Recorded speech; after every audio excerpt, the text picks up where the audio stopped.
So hello dear students, this is lecture number 2.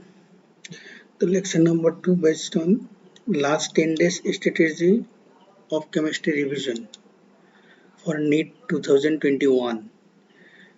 So yesterday in one lecture we discussed the main topic which you have to revise from physical chemistry.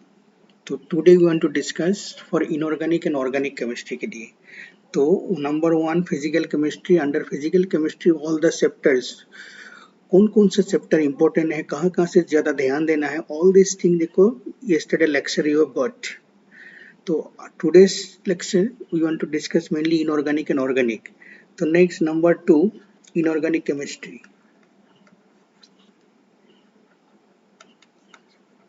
Inorganic chemistry. So in inorganic chemistry chapter wise one by one हम discuss करेंगे. तो number 1 hydrogen. तो in hydrogen chapter which are the main topic, क्योंकि whole syllabus तो हम नहीं बोल सकते. इनऑर्गेनिक के लिए हम बेटर सजेस्ट करते हैं कि एनसीईआरटी पूरा देखना है. तो अभी ये जो 10 डेज है, इतने दिन जो स्टडी किया था कि अब ये 10 डेज के लिए कौन कौन सा टॉपिक के ऊपर एटलीस्ट ठीक से रिवाइज करना है. तो यहाँ देखो first part number 1 soft and hard water. बाकी पार्ट अगर पॉसिबल है नॉट ए मैटर. ये जो मेन पार्ट है soft and hard water, temporary and permanent hardness.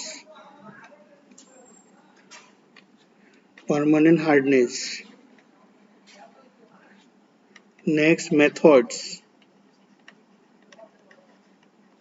for removal of hardness of water.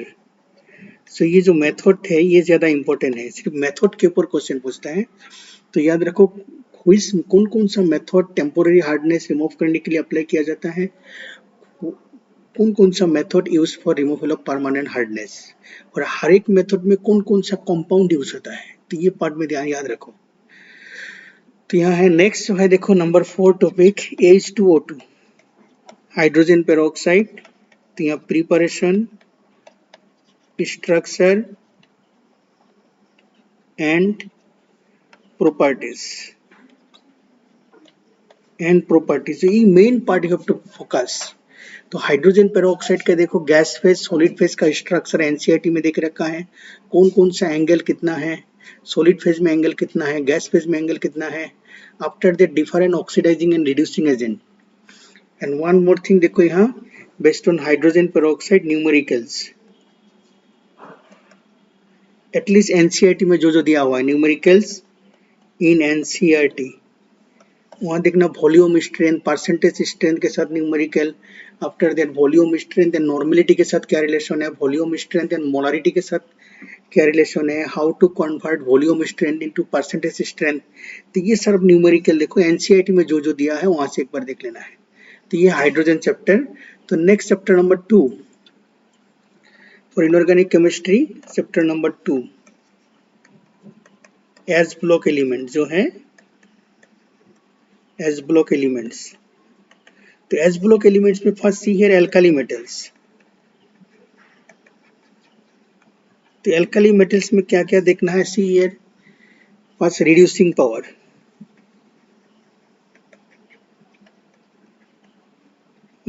Power. Aqueous medium में reducing power of alkali metal का order क्या है. आफ्टर दैट गैसियस फेज में क्या order है, रिड्यूसिंग पावर का order. तो next point जो है after reducing power, next point see here. तो ये flame test. Next one is different compounds of alkali metals. तो ये डिफरेंट कंपाउंड्स में क्या क्या देखना है, see here thermal stability and solubility order. Alkali metal carbonate का क्या ऑर्डर है, thermal stability and solubility. After that nitrate का क्या ऑर्डर है, हाइड्रोक्साइड का क्या ऑर्डर है, तो ये जो सल्फेट का क्या ऑर्डर है, ये सब पार्ट जो है देखो यहाँ देखना, यहाँ से एक ऑर्डर पूछता है। तो नेक्स्ट पॉइंट जो है देखो अल्काली मेटल्स के ऊपर, कंपाउंड्स ऑफ सोडियम, वहां देखना sodium hydroxide, washing soda, baking soda, ये सब का सोडियम कार्बोनेट का प्रिपरेशन मेथड, ये सब एनसीईआरटी में, सिर्फ एनसीईआरटी में जितना दिया हुआ यही देखना है एल्काली मेटल्स में। Next come to the alkaline earth metals. Number 2, alkaline earth metals. तो यहीं से एल्कालाइन अर्थ मेटल से भी सेम ही है। तो यहाँ से मेन पार्ट जो है रिड्यूसिंग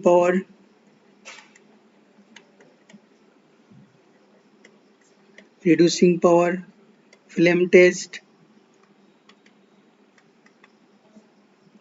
डिफरेंट कंपाउंड्स,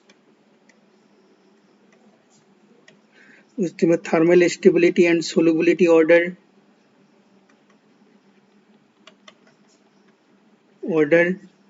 नेक्स्ट जो है कंपाउंड्स ऑफ कैल्शियम, एनसीईआरटी में जो दिया है। तो एज ब्लॉक से ही स्टडी करना है, चैप्टर इनऑर्गेनिक चैप्टर नंबर 2। तो यही वाला मेन पार्ट है। हाँ, तो ये जो एज ब्लॉक के लिए मैं सजेस्ट करता हूँ सिर्फ एनसीईआरटी देखो, और इतने दिन जो स्टडी किया था वो जो पूरा तो रिमाइंड करना ही है। तो ये जो मेन पार्ट है। तो now come to the P block elements. Chapter number 3, P block elements. तो in case of P block elements, ये हमको क्लास 11 एंड 12 का पी ब्लॉक एक साथ कंबाइन करेंगे। तो पी ब्लॉक एलिमेंट्स में या क्या क्या देखना है, see here, group wise, first part group wise क्या क्या देखना है, atomic radii, AR, ionisation energy order, electron affinity order. So group 13, 14, electron affinity, electronegativity. हाँ, तो ये सबका ऑर्डर देखना है। ग्रुप 13 एलिमेंट जो है, एटॉमिक रेडियाई का ऑर्डर क्या है, आयोनाइजेशन एनर्जी का ऑर्डर क्या है, इलेक्ट्रॉन एफिनिटी का ऑर्डर क्या है, इलेक्ट्रॉन नेगेटिविटी का ऑर्डर क्या है, तो ये वाला पार्ट देखना है। Next point, compounds of boron, carbon, silicon, nitrogen, phosphorus, after that sulphur, उसके बाद हेलोजन, आफ्टर दैट जेनॉन। तो ये सब का जो कंपाउंड है एकदम शॉर्टकट फॉर्म में देखो, इतना टॉपिक तो लिखने का हमारे पास टाइम नहीं है।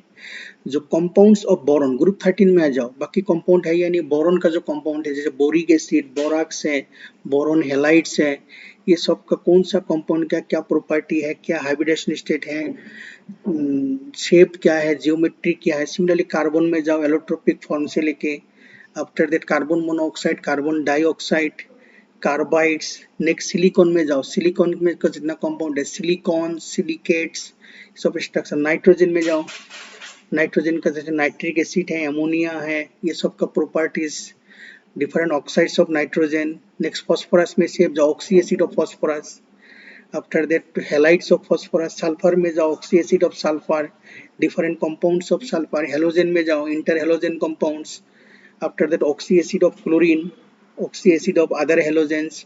जेनॉन में जाओ, ग्रुप 18 एलिमेंट्स, जेनॉन का जितना कंपाउंड्स है मेनली, बाकी कुछ देखो ना देखो, जो मेन कंपाउंड्स है वो कंपाउंड का स्ट्रक्चर, हाइब्रिडेशन स्टेट, ये वाला मेन पार्ट है। बाकी पार्ट अगर पॉसिबल है कि नहीं। हाँ, तो पी ब्लॉक में यही ग्रुप वाइज इतना स्टडी करना है। तो next come to the chapter number 4।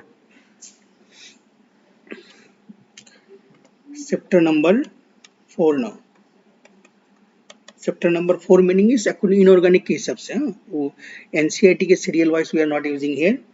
तो metallurgy, isolation of elements,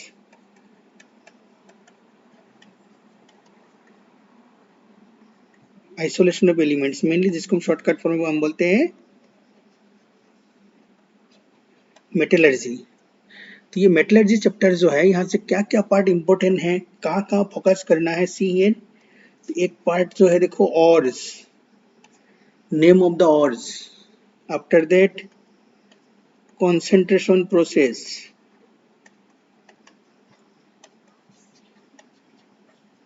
Concentration process, then reduction process, then हम जाएंगे purification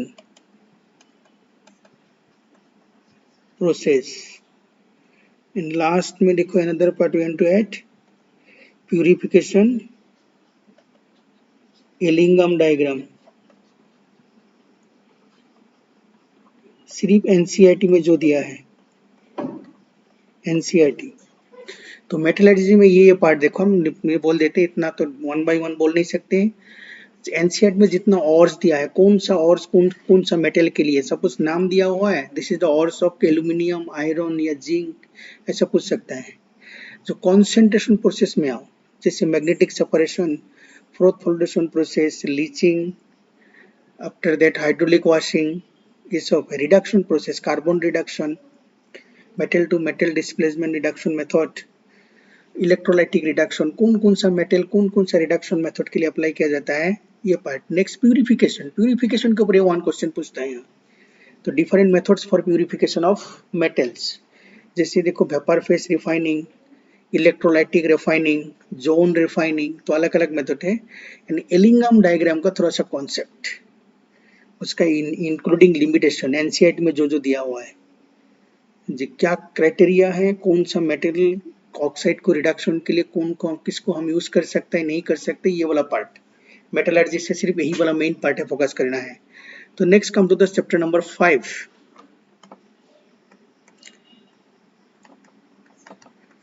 D and F block elements.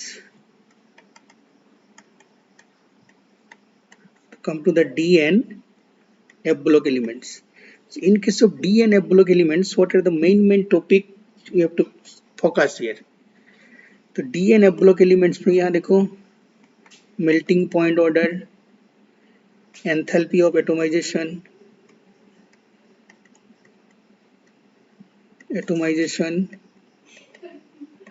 ionization energy order, oxidation state,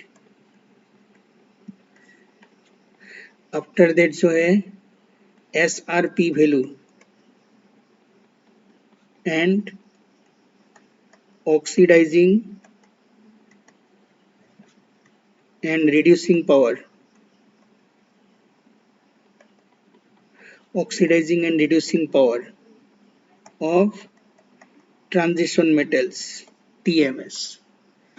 तो ये पार्ट देखना है यहाँ से, मेन यही पार्ट है। मेल्टिंग पॉइंट का जो एनसीईआरटी में जो दिया हुआ है, सिर्फ एनसीईआरटी के हिसाब से जाना है।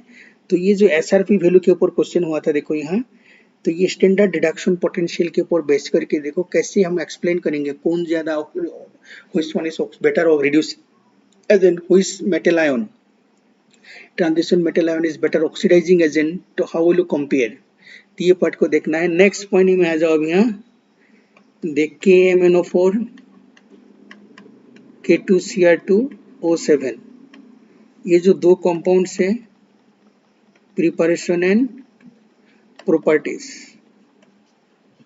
ये एनसीईआरटी के हिसाब से जो रिएक्शन दिया हुआ है, ये वाला पार्ट यहाँ फोकस करना है। तो नेक्स्ट पॉइंट में आ जाओ अभी F block elements.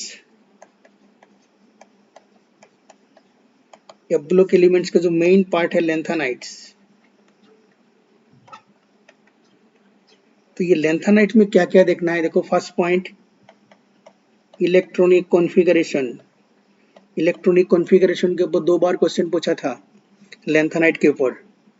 Next oxidation state, lanthanide element का कौन सा ऑक्सीडेशन स्टेट है, और in which oxidation state they are reducing agent, in which oxidation state they are oxidising agent.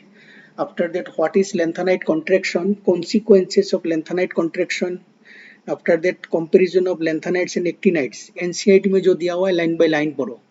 तो एफ ब्लॉक्स में यही है, तो मैक्सिमम एफ ब्लॉक में देखो याद रखो, you have to focus on lanthanide elements. Lanthanide element का जो प्रॉपर्टी है, इलेक्ट्रॉनिक कॉन्फ़िगरेशन है, इसके ऊपर ज्यादा फोकस करना है। तो डी एंड एफ ब्लॉक से इतना ही देखना है। Now come to the chapter number 6, coordination compounds.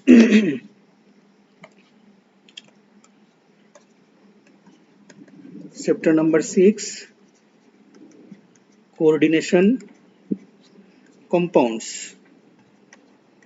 तो कोऑर्डिनेशन कंपाउंड्स में वन बाय वन क्या क्या यहाँ फोकस करना है, सी हियर।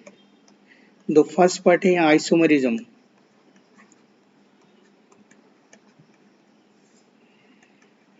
तो आइसोमराइजेशन में क्या क्या देखना है, ionise structural isomers, stereo isomers. Structural isomers और स्टीरियो आइसोमर में जियोमेट्रिकल, ऑप्टिकल, ये सब कुछ एनसीईआरटी में एटलीस्ट जितना दिया हुआ है, तो ये वाला पार्ट है। नेक्स्ट पॉइंट में आ जाओ, यहाँ जो है देखो वीबीटी,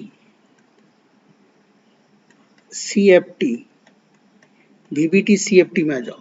तो वीबीटी में देखना है कौन कौन सा कॉम्प्लेक्स में हाइब्रिडाइजेशन स्टेट क्या है, hybridization state of the central metal ion, after that magnetic properties, कौन डाया है कौन पैरामैग्नेटिक है, ये सब देखना है।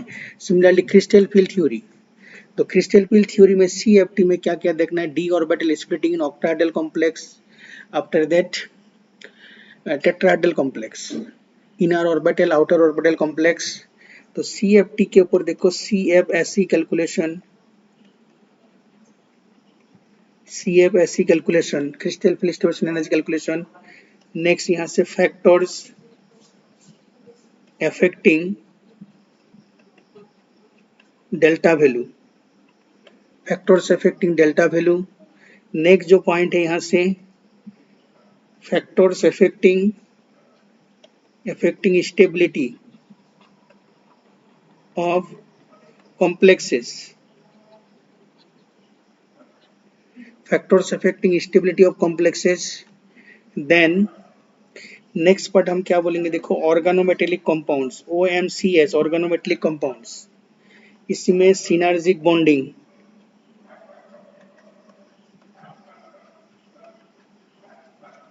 synergic bonding and its effect on carbon oxygen bond length. इसके ऊपर एक बार क्वेश्चन हुआ था, हाँ, what is synergic bonding, due to synergic bonding carbon oxygen bond length in metal carbonyl कहाँ इंक्रीज होता है कहाँ डिक्रीज होता है, ऑर्डर। तो ये ऑर्गेनिक कोऑर्डिनेशन कंपाउंड्स में ये मेन पार्ट है। एक आइसोमराइजेशन पार्ट है, एक वैलेंस बॉन्ड थ्योरी, वहां से क्वेश्चन पूछता है कौन ऑर्बिटल पैरामैग्नेटिक है कौन कॉम्प्लेक्स डायमैग्नेटिक है, हाइब्रिडेशन स्टेट क्या है। Next crystal field theory, crystal field theory में देखो वहाँ सीएफएससी कैलकुलेशन और स्प्लिटिंग एनर्जी जो है वो किसके किसके ऊपर डिपेंडेंट है। आफ्टर दैट कौन कौन सा फैक्टर्स स्टेबिलिटी इंक्रीज करता है डिक्रीज करता है, and types of organometallic compounds, bonding in metal carbon is called the synergic bonding and its effects on metal carbon oxygen bond length. तो इनऑर्गेनिक केमिस्ट्री से ही है, मेन पार्ट है। तो now let us go to the organic chemistry. तो number 3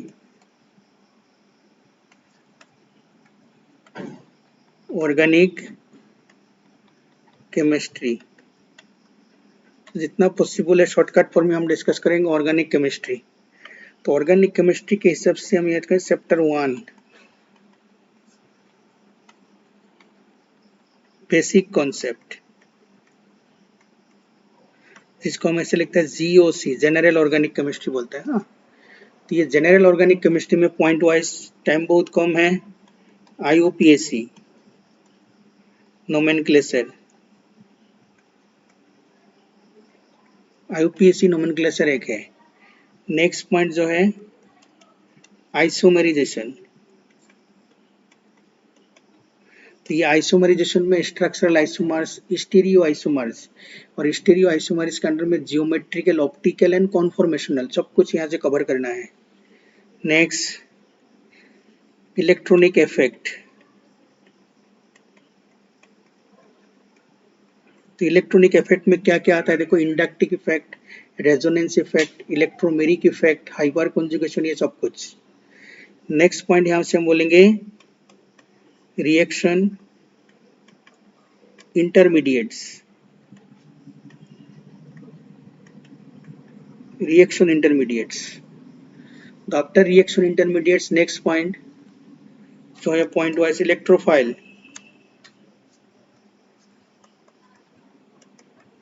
and nucleophiles. Electrophiles and nucleophiles. Types of reaction, types of में याद रखो addition, after that substitution, addition substitution, then addition reaction, substitution reaction, elimination reaction and rearrangement।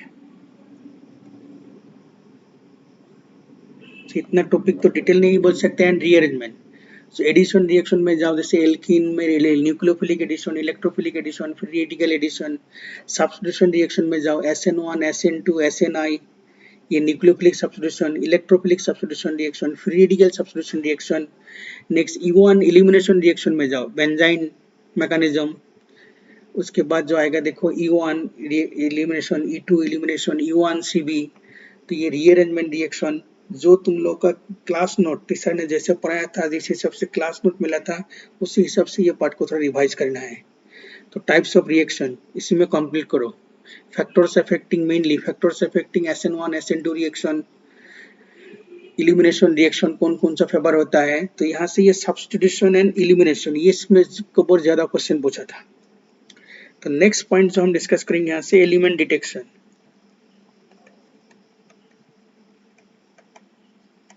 Element detection में and estimation लिखो, estimation. तो ये सिर्फ NCERT, only have to focus NCERT के ऊपर। तो एलिमेंट डिटेक्शन में जाओ, नाइट्रोजन डिटेक्शन में जो प्रोशियन ब्लू कलर कॉम्प्लेक्स फॉर्म होता है उसका क्या फॉर्मूला है। सल्फर डिटेक्शन में जो वायलेट कलर कॉम्प्लेक्स फॉर्म होता है। सोडियम नाइट्रोप्रोसाइड टेस्ट जो होता है सल्फर के लिए, उसके लिए कौन सा कलर है। नेक्स्ट हेलोजन के लिए लेसाइन टेस्ट क्या है।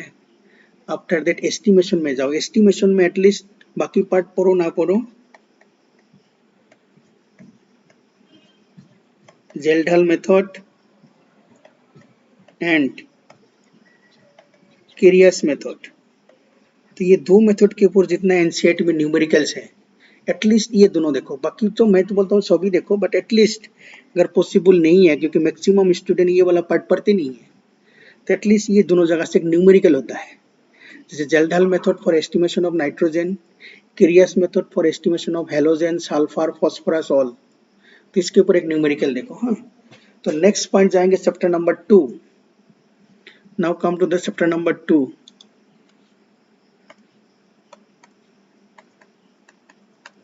चैप्टर नंबर 2 में हाइड्रोकार्बन्स।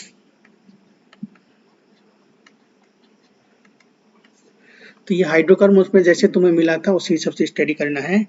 तो हाइड्रोकार्बन में alkanes,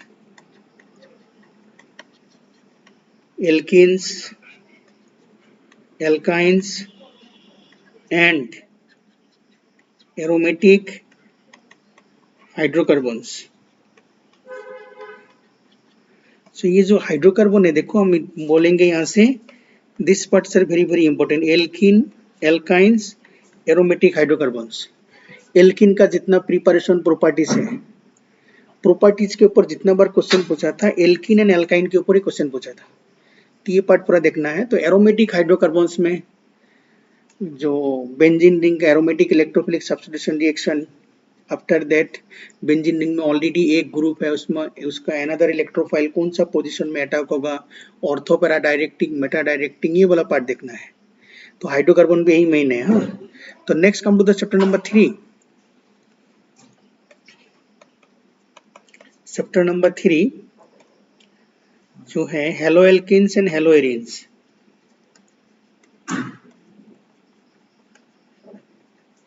and haloarenes, haloalkanes and haloarenes में सी हियर। तो यहाँ से क्या क्या देखना है। प्रिपरेशन इतना इंपॉर्टेंट नहीं है, फिर भी एक बार देख के रखो। Preparation and properties, preparation and properties. बाकी जो रिएक्शन ऑफ हेलोएल्केन्स, एक्चुअली देखो रिएक्शन ऑफ हेलोएल्केन्स जो है वो ऑलरेडी हमने type of reaction previous chapter जो ऑर्गेनिक का पहला चैप्टर था वहाँ जो बोला SN1 reaction, SN2 reaction, after that SNI reaction, E1 reaction, E2 reaction, E1CB, सारा पार्ट उसमें ऑलरेडी कवर हो गया। तो नेक्स्ट हेलो एरिन जो है, तो हेलो एरिन्स में क्या क्या देखना है, यहाँ बेंजाइन मैकेनिज्म, आफ्टर दैट पूरा पार्ट के ऊपर देखो पॉलीहेलोजेनेटेड कंपाउंड्स। तो पॉलीहेलोजेनेटेड कंपाउंड्स मैंने देखो तो विसिनिल डाइहैलाइड, जेमिनिल डाइहैलाइड, नेक्स्ट ट्राइहैलाइड में जो क्लोरोफॉर्म में आ जाओ, क्लोरोफॉर्म का क्या क्या प्रॉपर्टी है, कैसे प्रिपेयर किया जाता है, after that carbon tetrachloride, DDT, ये सारा कंपाउंड्स एनसीईआरटी में जो दिया हुआ है यूजेस, ये पार्ट को मेनली फोकस करना है यहाँ से। तो next come to the chapter number 4,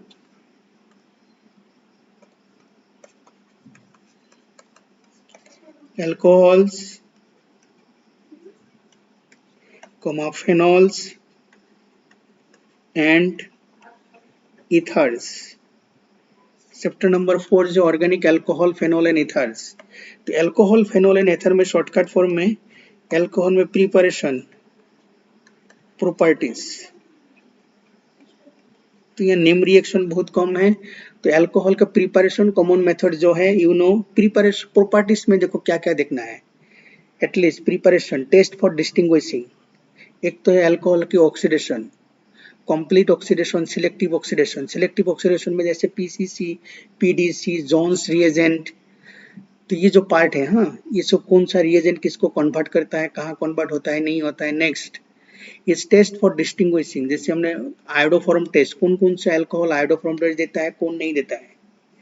after that Lucas test, next heating of alcohols with heated copper metal, क्या क्या प्रोडक्ट फॉर्म होता है ये देखना है यहाँ से। विक्टोर मियर टेस्ट, ये सब टेस्ट फॉर अल्कोहल वाला पार्ट ठीक से देखना है। नेक्स्ट फेनॉल में आ जाओ, preparation and properties.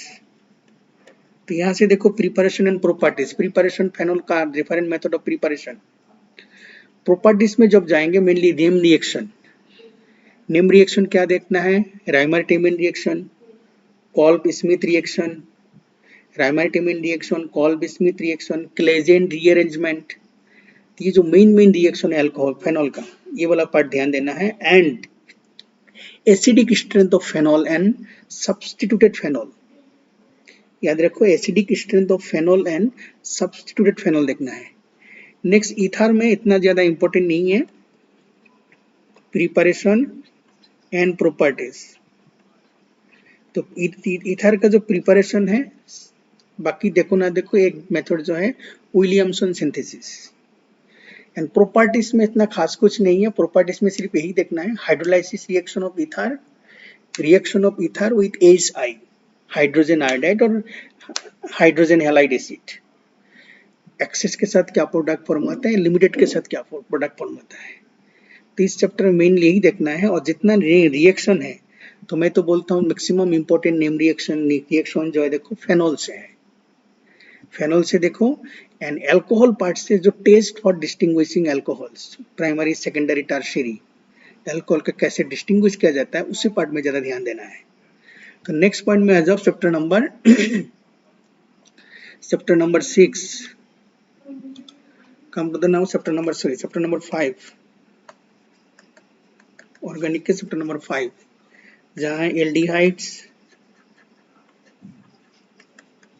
Ketones and carboxylic acid, aldehyde, ketone and carboxylic acid. तो एल्डिहाइड कीटोन में 1 by 1 see here, different method of preparation, after that properties including name reactions,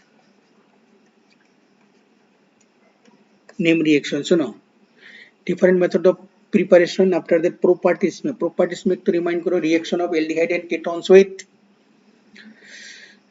reaction of aldehyde and ketones with ammonia derivatives.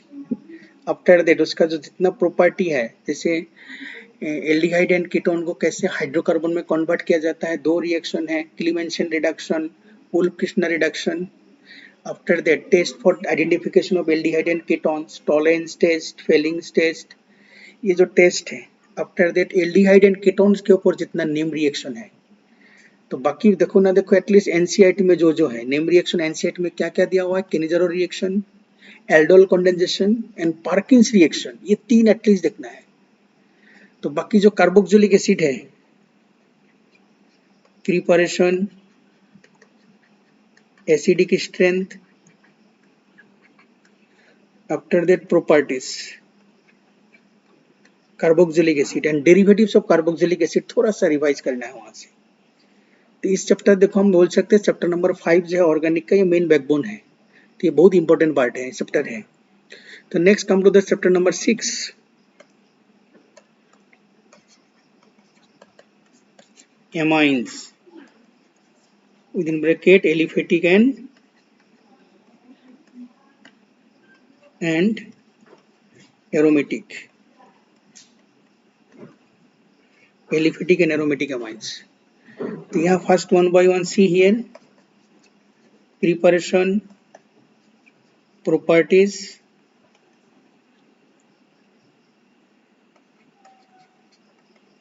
basic strength, test for distinguish,